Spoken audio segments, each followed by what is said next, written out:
누가복음 7장 36절에서 39절까지입니다.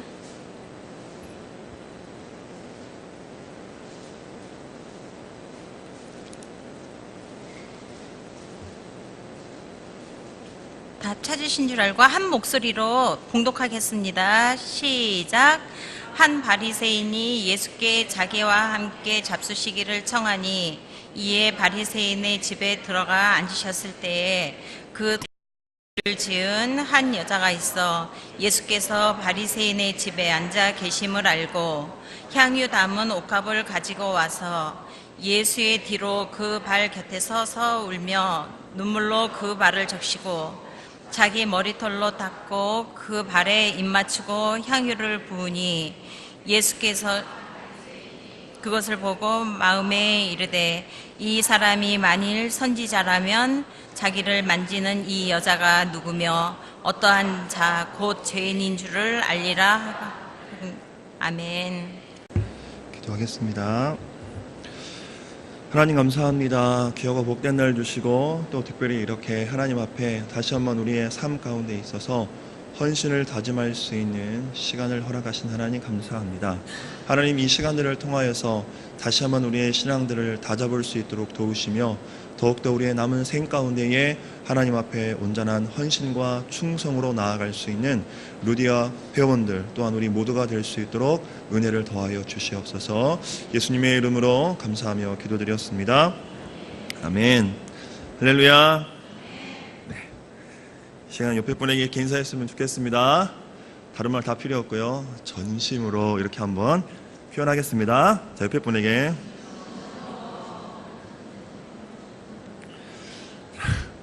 전심으로 너를 미워해 이런 거 아니니까 네, 전심으로 우리가 전심으로라는 표현을 쓸 때는 사실 좋은 표현 그리고 뭔가 경건하고 거룩한 것에 이런 마음을 쓰잖아요.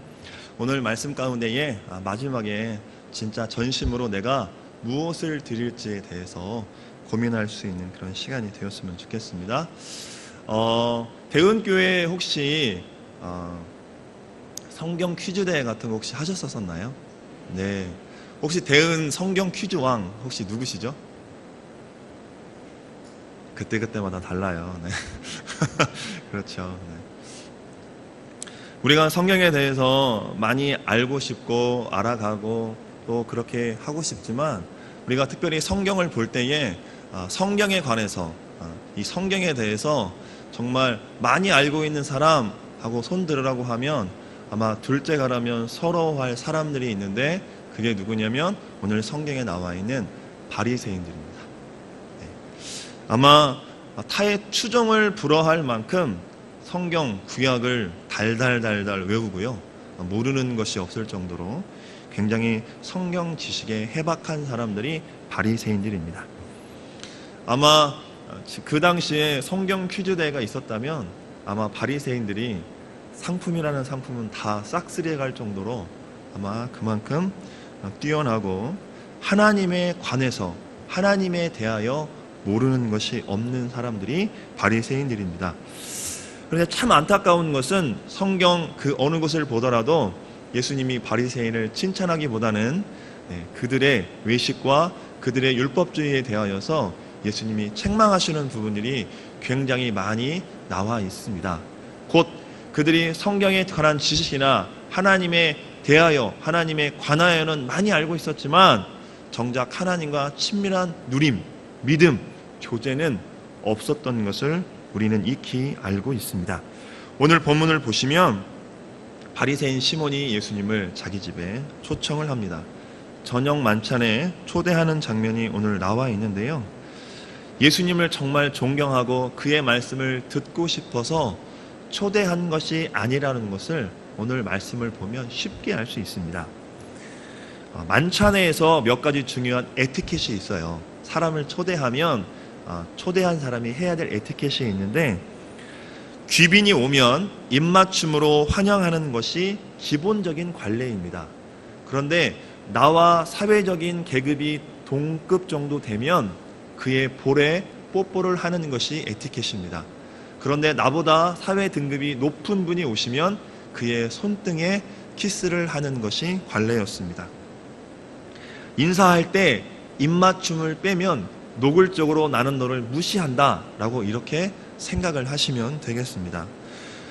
사람을 불러놓고 본체 만체 하는 거랑 똑같다라는 것이죠. 자, 인사를 하지 않고 또 악수를 청하지 않는 것이다 라고 이렇게 생각을 하시면 되겠습니다.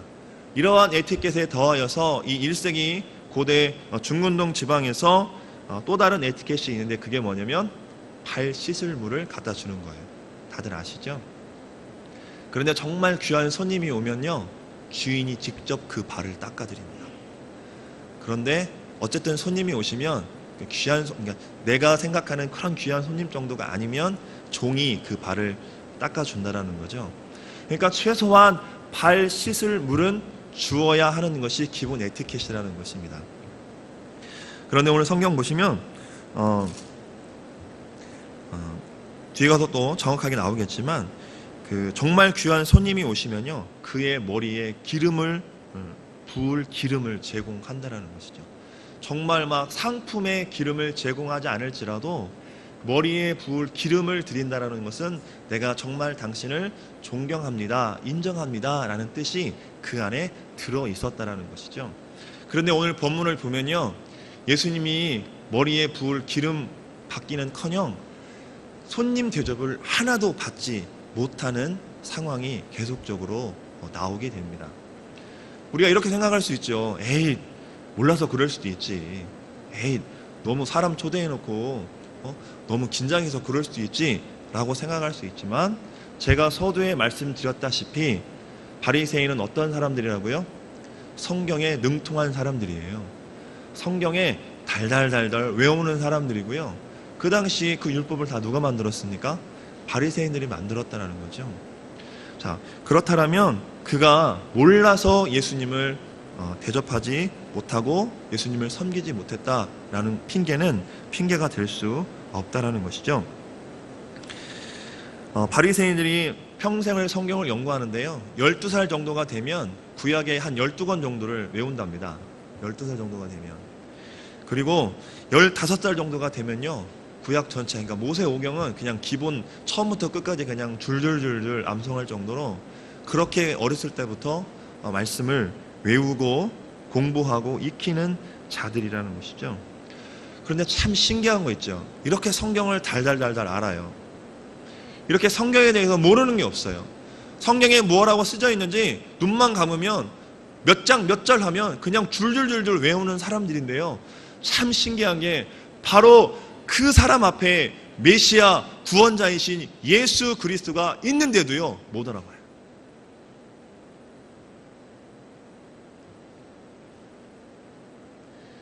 이 바리새인 시몬은요, 예수님에 관해 대해서, 그 구약에서 하나님에 대해서, 예수님에 대해서 기록한 것에 대해서 모르는 것이 없었지만 정작 예수님을 제대로 알거나 제대로 믿지는 못했다라는 거예요. 너무나 안타까운 일인데요, 지금 이 시대를 살아가고 있는 우리 또한 그 바리새인 못지 않은 신앙생활을 하고 있다는 것입니다. 많은 사람들이 착각하는 것 중에 하나가 지식과 친밀함을 혼동한다는 거예요. 내가 지식이 많으면 그와 굉장히 친하고 그와 굉장히 그의 모든 것을 다 안다라고 우리가 생각하지만 그렇지 않다라는 것입니다. 지식만 많이 쌓는다고 해서 친밀한 관계가 맺어지는 것은 아니라는 것이죠. 제가 앞에서도 말씀을 드렸지만 성경 퀴즈 대회에서 우승할 수 있는 요건이 두 가지가 있어요. 첫 번째는 당연히 성경을 많이 알아야 되겠죠. 그렇죠? 두 번째는 그 성경 퀴즈 대회 방식이 손을 드는 방식이거나 아니면 부자를 누르는 방식이면 어찌됐든 손을 빨리 들거나 부자를 빨리 눌러서 대답하면 이기는 겁니다. 그 외에는 아무것도 없다라는 거죠. 제가 미리 전제를 하지만 말씀을 드리지만 성경 공부를 하는 게 나쁘다, 성경 지식을 아는 것이 나쁘다, 이걸 말씀을 드리는 것이 아닙니다. 많은 지식을 가진 것이 문제가 아니라 친밀함으로 나아가지 않는 데에 문제가 있다라는 거예요. 친밀한 관계일수록 서로에 대해 많이 알아야 하는 것은 사실입니다. 하지만 친밀함이 없고 이 지식만 있는 경우가 우리 이 시대를 살아가고 있는 예수님 믿는 사람들 가운데에서 너무 많이 나타나고 있다는 거예요.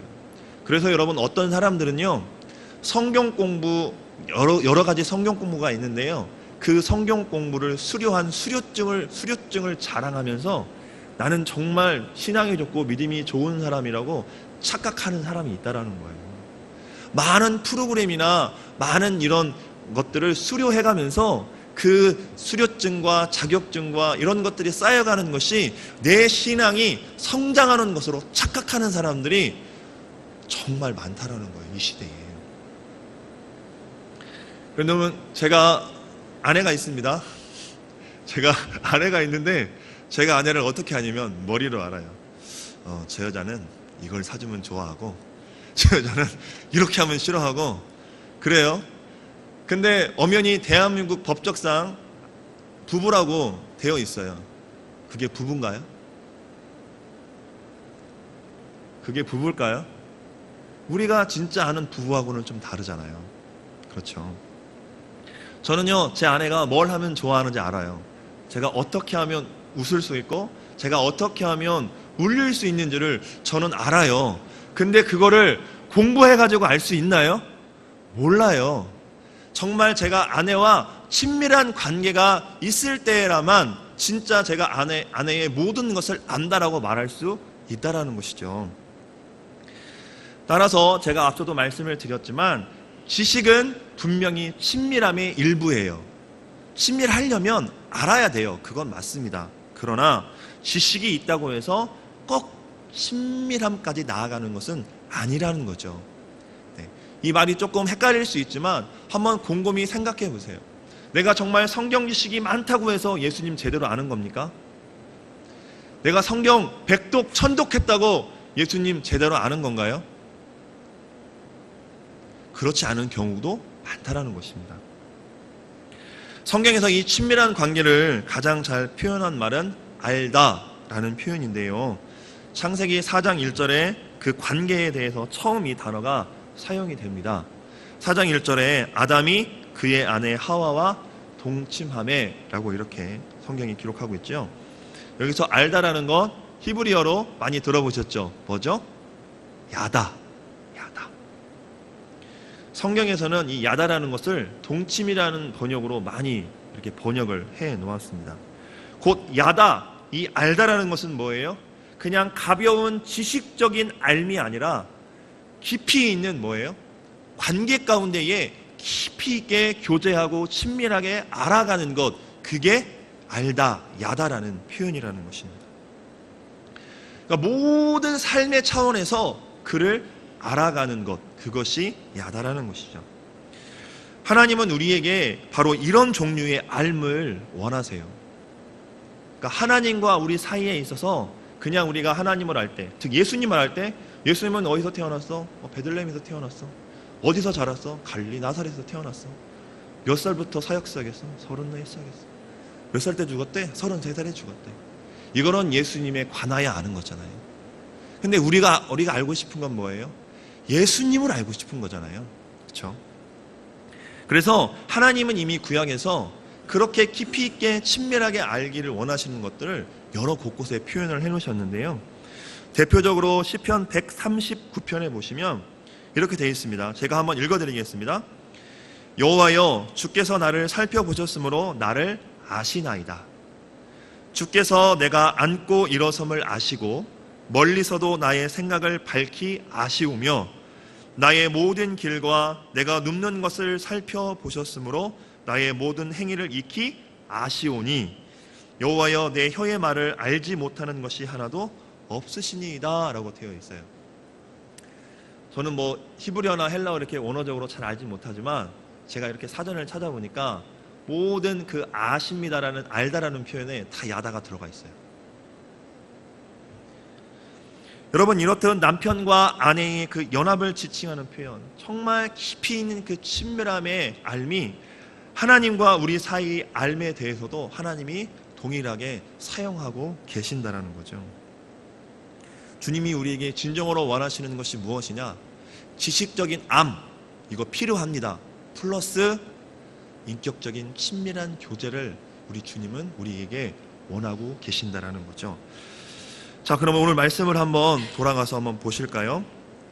37절입니다. 그 동네에 죄를 지은 한 여자가 있어 라고 되어 있는데요. 성경에서 이 죄를 지은 여자 이렇게 표현이 되면요, 그냥 쉬운 말로 창녀를 이렇게 표현을 합니다. 그러니까 정확히 이야기하면 그 마을에 사는 모든 사람들은 저 여인이 죄인이다라는 것을 다 알고 있는 거예요. 이미 다 밝혀진 여자예요. 숨길 수 없는 여자라는 것이죠. 그런데 오늘 말씀을 보면 그녀가 어떠한 상황에서 어디서 하나님의 말씀을 듣고 예수님의 말씀을 듣고 변화받았는지는 모르겠지만 그가 마음의 변화를 받은 상태임을 알 수가 있습니다. 세상의 모든 사람은 이 여인을 무시합니다. 인격적으로 대우해 주지 않고요, 더럽다고 하고 이 여인을 피합니다. 그러나 모든 세상 사람들이 자신을 피할지라도 하나님만은, 예수님만은 자신을 받아주실 것이다라는 마음이 이 여인 가운데에 있었던 것 같아요. 그런 그녀에게 있어서 오늘 예수님이 너무나 보고 싶고 만나고 싶었던 차에 바리새인 시몬의 집에 예수님이 계시다는 것을 듣고 이 여인이 그 집을 찾아가는 장면이 나오고 있습니다. 여러분, 바리새인과 이 죄인인 여자가 한 집에서, 그것도 식탁이 있는 곳에서 만난다, 이거는요 일어날 수 없는 일이에요. 몇 억분의 일도 그 자체도 있을 수 없는 일이에요. 그런데 지금 그 일이 이것 가운데 일어나고 있습니다. 평소 같았으면 이 여인도 이 자리에 가지 않아요. 자신을 무시하고 자신을 욕하고 자신을 째려보는 그 자리에 누가 가고 싶겠습니까? 그럼에도 이 여인은 예수님을 꼭 만나야 할 마음이 있었던 것 같아요. 이 여인이 그 집에 들어가는 것이 정말 여간 곤혹스럽고 힘든 일이 아니었음을 우리는 알아야 합니다. 그런데도 그 여인의 눈에는 한 사람밖에 안 보여요. 나는 너만 보여, 이런 표현이 있잖아요. 이 여인은 예수님밖에 안 보이는 거예요. 창피하고 그들의 조롱과 경멸 섞인 그 시선, 그 따위는 신경 쓰이지도 않습니다. 이제는 어떻게든 예수님을 향해서 자신을 그렇게 변화시키게 만드신 그 예수님을 향한 자신의 그 사랑, 자신의 마음 가운데에서 우러나오는 그 마음을 표현하고 싶었던 것입니다. 그래서 이 여자는요 정말 무모하고 그 당시에 해서는 안 되는 그 관습을 깨뜨리는 부적절한 행동을 하면서까지 예수님 앞에 다가가고 있었던 것이죠. 자, 이제부터 현장을 한번 머릿속에 그려보세요. 그녀가 나타나니까 모든 마을 사람들이 그 여자가 어떤 사람인지 안다고 했잖아요. 바리새인은 어떤 사람? 거룩하고 막 율법을 지켜야 되는 그런 사람들. 전혀 어울릴 수가 없는 그 자리에 이 여인이 나타납니다. 많은 사람들이요, 저 여자 누구지? 왜 왔지? 이런 게 아니라요, 저것이 여기 왜 왔지? 저게 미쳤나? 저게 죽으려고 왔나? 저게 돌을 던져야 되나? 막 이런 생각을 하고 있는 거예요. 그런 마음으로 이 여인을 경멸과 조롱의 눈빛으로 쳐다보고 있는 것입니다. 이 당시에는요, 그 죄를 짓지 않기 위해서 저 멀리서 죄인이나 뭐 나병 환자나 이런 사람이 오면 눈을 감고 피해버리고 걸어가는 사람도 있었어요. 아마 어떤 사람은요, 그 여인이 들어오자마자 고개를 돌려버린 사람도 있었을지 모르겠어요. 그런데 한 사람만은 다르죠. 이 여인이 그 모든 시선에도 불구하고 예수님께 집중하고 초점을 맞추고 들어가니까요, 지금까지 모든 사람에게, 특별히 모든 남자들에게 그렇게 경멸받고 조롱받았던 그러한 경험만 있는 이 여인의 가슴에요, 예수님의 그 온화하고 따뜻하고 그 아버지와 같은 그 미소가 그 마음 가운데 전해져 오는 거죠. 그래서 이 여인이 한 번도 누릴 수 없었던 그 따뜻한 미소와 그 얼굴 때문에 그 예수님의 사랑으로 말미암아 어떻게 됩니까? 38절입니다. 울며 눈물로 그 발을 적셨다라고 되어 있습니다. 정말 그 예수님이 말씀하시지도 않았어요. 만지시지도 않았어요. 그런데 그 여인은 그 예수님의 얼굴을 통해서 느낄 수 있었던 것이죠. 예수님의 사랑을. 그 여인의 얼굴이 알아볼 수 없을 정도로 눈물로 범벅이 될 정도로 그 여인의 눈물이 멈추지가 않습니다. 그 눈물이요, 이제는 정말 폭포수가 되어서 예수님의 발을 적시고 그 먼지 묻은 발을 씻겨내고 있는 것이죠. 사랑하는 우리 루디아 회원 여러분, 그리고 대은의 모든 가족 여러분, 여러분 주님을 그렇게 바라봤을 때에, 여러분 주님과 그렇게 영적으로 탁 대면했을 때에 여러분은 어떠셨는지요? 여러분은 이 여인과 같이 정말 주체할 수 없는 그 주님이 나를 향한 사랑과 또 그 사랑받은 내 안에서 주님을 향해서 뿜어져 나오는 그 사랑 때문에 정말 멈출 수 없는 그 눈물을 여러분은 경험해 보시지 않았는지요? 그런데 이제는 주님이라고 부르고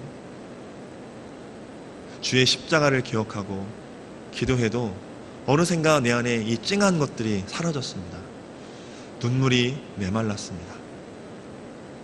고난주간의 패션 오브 크라이스트라는 그런 자극적인, 물론 실제적인 상황이지만 그런 영화를 좀 봐야 눈물 찔끔 흘리고 마는, 그렇게 우리의 마음이 강팍해져 있지는 않는지 안타까운 마음이 있습니다. 찬송가 85장입니다. 구주를 생각만 해도 이렇게 좋거든. 주 얼굴 배울 때야 얼마나 좋으랴.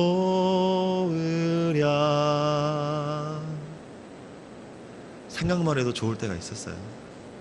생각만 해도 누가 찌르지 않았는데도 눈물을 흘릴 때가 있었어요. 정말 생각만 해도 몸에 막 전율이 느껴질 때가 있었어요. 그 마음이 회복되기를 원합니다. 정말 생각만 해도 좋은데요, 정말 예수님 만났을 때 여러분 얼마나 기쁠까요? 그런데 여러분 지금 생각만 해도 별 생각이 없는데 나중에 만났다라고 주님 얼마나 우리가 마음을 표현할 수 있을까요? 그렇게 눈물을 흘립니다. 그리고 이 여인이 38절에 자기 머리털로 그 눈물로 흠뻑 적셔진 그 먼지투성인 예수님의 발을 자기 머리털로 닦고 있습니다.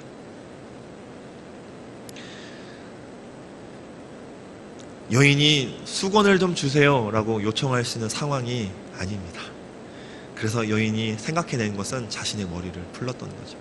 그런데 여러분, 이 당시의 관습으로요, 여자가 외간 남자 앞에서 머리를 푸는 거는 그 남자를 꼬시는 행위예요. 하면 안 되는 행위예요. 그러나 이 여인은 그 관습에 얽매이지 않았어요. 자신이 할 수 있는 최고의 것을 드리기를 원했어요. 여러분, 여인에게 있어서 머리는 면류관 같은 거예요. 영광 같은 거예요. 그러나 그걸 풀어버립니다. 눈물로 적셔진 예수님의 그 발을 자기 머리털로 닦고 있는 것입니다. 여러분, 왜 그랬습니까? 이 여인이 어떻게 예수님 말씀 들었는지 모르겠어요. 어떻게 변화받았는지는 모르겠어요. 그러나 이 여인이 분명히 예수님에 대해서 듣고, 그 말씀을 듣고 이 여인이 정말 변화를 받았어요. 삶의 변화가 된 것 같아요. 그러니까 예수님께 정말 자신의 사랑을 표현하고 싶었던 거예요. 그런데 그 여인이 표현할 수 있는 최고의 방법이 무엇이었냐면 눈물로 그 발을 적시고 자신의 머리털로 닦는 것이었다라는 것이죠. 철저하게 예수님 앞에 낮아집니다. 철저하게 예수님 앞에 자신의 모든 것을 드리고 있는 이 여인의 모습이라는 것이죠. 또 그 다음에 뭐라고 나와 있습니까? 그 발에 입을 맞춘다라고 성경에 기록합니다. 헬라어 원문을 보면요, 미완료 시제로 되어 있어요. 그러니까 이 여인이 들어오면서부터 눈물 흘리며 예수님 앞에 무릎 꿇고 엎드린 그 순간부터 그 여인은 예수님의 발에 입 맞추기를 그치지 않았다라는 것이죠. 또한 그 여인이 어떻게 합니까? 향유를 붓습니다. 이 여인이 가지고 있었던 향유는요, 일반 사람들이 가지고 있을 만한 향유가 아니고요, 당시에 귀 부인들층이 가지고 있을 만큼의 정말 귀한 향유입니다. 그런데 이 당시에 향유를 담을 때요, 석고석 같은 호리병 같은 데에 담아요.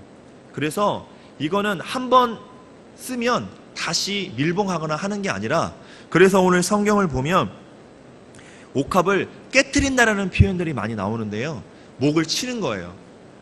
호리병 같은 거에 목을 쳐서 그거를 그냥 한 번에 다 쓰는 겁니다. 이 당시에 향유의 값은요, 굉장히 고가예요. 이스라엘에서 나오는 게 아닙니다. 외국에서 수입되어 오는 정말 귀한 거예요. 어찌 보면 이 여인이 그 부정한 짓을 해서 평생 모았던 돈으로 마련한 마지막 최고의 자신이 가지고 있었던 보물인지도 모르겠어요. 그런데 이 여인이요, 그거를 과감하게 깨트리고 예수님의 발에 묻습니다.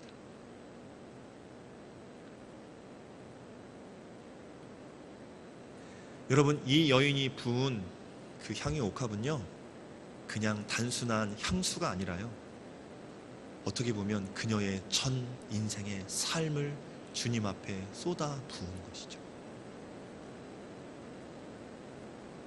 여러분, 우리가 주님 앞에 헌신한다고 이렇게 이야기합니다. 우리가 매 월마다 이렇게 헌신 예배를 드립니다. 그런데요, 정말 1년 365일 중에 이날만 헌신하면 되는 건가요? 아니잖아요. 우리가 이 날을 헌신 예배로 잡은 건 뭐죠? 잊지 않고 기념하기 위한 거잖아요. 예수님이 유월절을 지키라고 하고 오순절을 지키라고 하고 또 장막절을 지키라고 하는 것은 그날을 잊지 말라고 하시는 것처럼, 우리가 이렇게 기관이 돌아가면서 헌신 예배를 드리는 이유는 뭐냐면, 이날만 헌신 예배 드리면 너희 1년 면제해 줄게, 이게 아니라 우리의 1년의 모든 시간을 하나님 앞에 헌신하며 드리는데, 우리의 소홀해진 신앙과 마음과 진심과 정성들이 있다면 다시 회복하자, 다시 우리의 마음을 다잡자, 그렇게 하기 위해서 이 헌신 예배 드리는 거 아닙니까?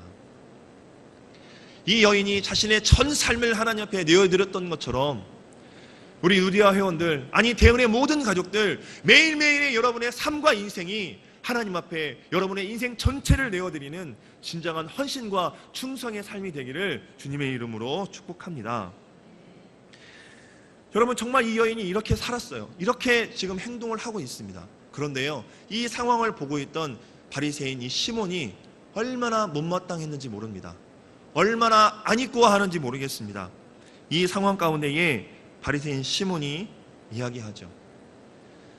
저 예수가 진짜 선지자였다면 자기 발에 저렇게 하고 있는 저 여인이 어떤 여인인지, 죄인인지 알았을 텐데, 에이, 저거 가짜구만 라고 생각을 하고 있었던 것이죠.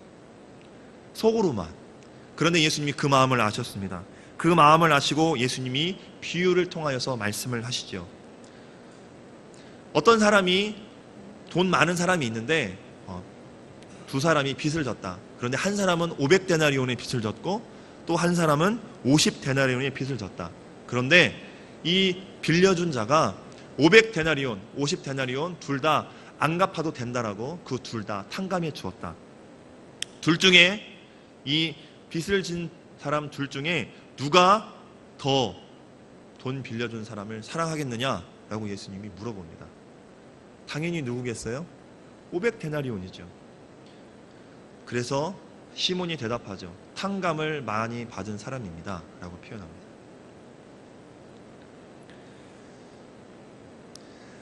(47절에) 예수님이 말씀을 하시죠. 사함을 받은 일이 적은 자는 적게 사랑하느니라 라고 이야기하십니다.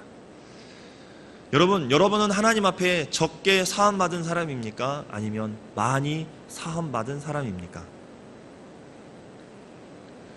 여러분이 받은 구원이, 여러분이 받은 이 새 생명이 작은 거냐 큰 거냐라고 제가 물어보고 있는 겁니다. 이야기 끝부분에서 예수님 시몬에게 말씀하시죠. 44절 46절, 제가 앞에서 말씀드렸던 기본적으로 만찬에 초대했을 때 지켜야 될 에티켓에 대해서 말씀을 드렸는데, 예수님이 이 시몬에게 이야기합니다. 그 여자를 돌아보시며 시몬에게 이르시되 이 여자를 보느냐? 내가 네 집에 들어올 때 너는 내게 발 씻을 물도 주지 아니하였으되 이 여자는 눈물로 내 발을 적시고 그 머리털로 닦았으며 너는 내게 입 맞추지 아니하였으되 그는 내가 들어올 때로부터 내 발에 입 맞추기를 그치지 아니하였으며 너는 내 머리에 감람류도 붓지 아니하였으되 그는 향유를 내 발에 부었느니라 라고 이야기합니다. 바리새인 시몬, 여러분 그 어디에 내놔도 빠지지 않는 사람입니다. 성경적으로도 뛰어나고요, 율법적으로도 분명히 뛰어난 사람이었을 것입니다. 우리는 이런 사람을 교회에서 이렇게 표현합니다. 믿음 좋고 거룩한 사람이다라고 표현하죠. 그런데 여러분 참 신기한 거는 그렇게 거룩하고 믿음이 좋다라고 우리가 평가하는 이 시몬은요, 예수님을 제대로 알지 못해서 예수님을 무시하고 온전히 예수님을 믿지 못하는 삶을 살아가고 있었다는 것이죠. 그러나 이 여인은 다릅니다. 예수님에 관해서 그는 잘 모릅니다. 이 여인은요, 성경에 대해서도 잘 모릅니다. 10의 1도 모르는지도 모르겠습니다. 그런데 그는 예수님에 관해서는 몰랐지만 예수님을 그냥 있는 그대로 믿었어요. 그냥 예수님을 있는 그대로 믿었어요. 사랑했습니다.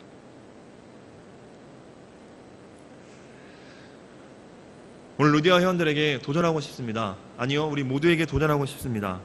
진정으로 여러분 이 여인처럼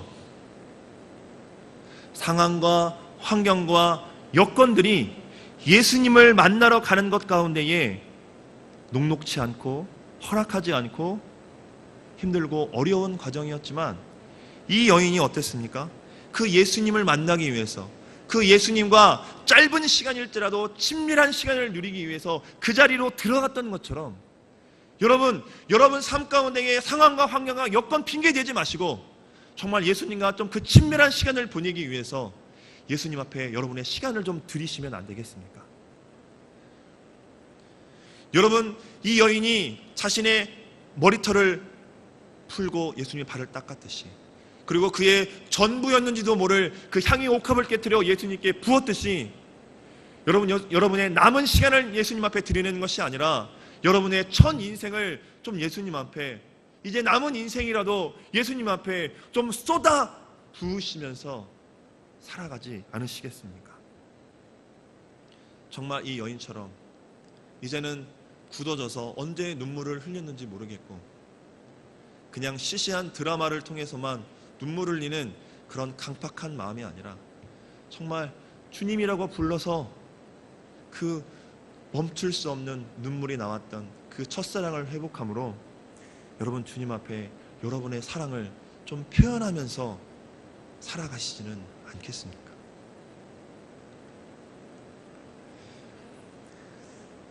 예수님 제대로 믿었으면 좋겠습니다. 설명하자면 길지만 정말 우리나라를 대표하는 최고의 목사님이라고 표현하는 건 좀 맞지 않는 표현 같지만 영적인 거정의 목사님이 계셨습니다. 그 목사님에게 많은 후배 목사님들이 찾아가서 이렇게 질문했습니다. 목사님, 저희에게 좋은 덕담 한마디 해주십시오. 그 우리나라를 정말 대표했던 그 목사님이 그 후배들에게 이렇게 이야기했습니다. 예수 잘 믿으세요.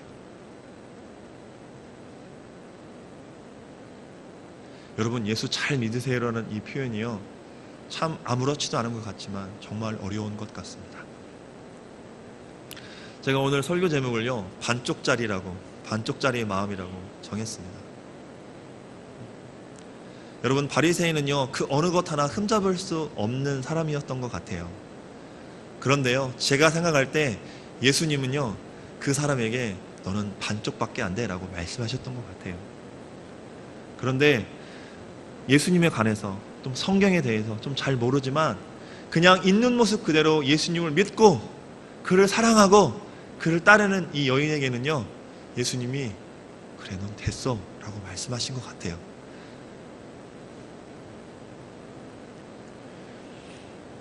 사랑하는 루디어 회원 여러분, 여러분은 반쪽짜리이신지요? 아니면 주님께서 됐다, 그래 됐다, 이렇게 말씀하시는 분들인지요? 정말 오늘 이 여인처럼 정말 주님 앞에 모든 삶을 쏟아내고 반쪽짜리로, 그러나 내가 최고인 양 그런 교만한 모습으로 살아가는 자들이 아니라 정말 하나님 앞에 있는 모습 그대로 나아가고 주님 앞에 여러분의 삶을 온전히 쏟아놓고 그 주님 따름으로 말미암아 주님께 인정받을 수 있는, 너는 구원받았다. 50절에 보시면 내 믿음이 너를 구원하였으니 평안히 가라. 여러분, 이거면 됐잖아요. 이거면 되잖아요. 그렇죠? 예수님께 이 말을 듣고 이 평가를 들을 수 있는 우리 루디어 회원들, 대연의 모든 가족들 되시기를 간절히 소망합니다.